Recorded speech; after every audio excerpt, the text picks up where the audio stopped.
রাজধানীর কমলাপুর রেল স্টেশনে ট্রেনে কাটা পড়ে আসমা ভূঁইয়া নামের এক নারী মারা গেছেন।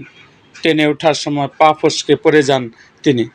আজ শনিবার সকালে এ দুর্ঘটনা ঘটে। আসমা ভূঁইয়াকে গুরুতর আহত অবস্থায় উদ্ধার করে ঢাকা মেডিকেল কলেজ হাসপাতালে নেওয়া হলে জরুরি বিভাগের কর্তব্যরত চিকিৎসক সকাল ৮টার দিকে মৃত ঘোষণা করেন। আসমা ভূঁইয়ার বাড়ি রাজধানীর দক্ষিণখানের মোল্লারটেক এলাকায়। তার স্বামীর নাম মোহাম্মদ মুমিন।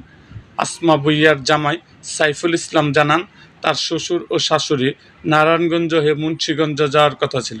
সকালে দক্ষিণখানের বাসা থেকে ট্রেনে চড়ে কমলাপুরে আসেন।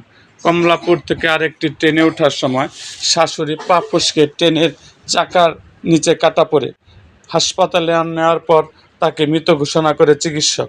ঢাকা মেডিকেল কলেজ হাসপাতালে পুলিশ ফাঁড়ির ইনচার্জ পরিদর্শক মোহাম্মদ ফারুক বলেন, মরদেহটি মর্গে রাখা আছে। এরকম আরও ভিডিও পেতে এবং রাজনৈতিক অঙ্গনের নানা ঘটনা ও ইতিহাস জানতে আমাদের মুক্তাগাছার ইতিহাস মিডিয়া ইউটিউব চ্যানেলটিকে সাবস্ক্রাইব করুন এবং পাশে থাকা বেল আইকনটি বাজিয়ে দিন।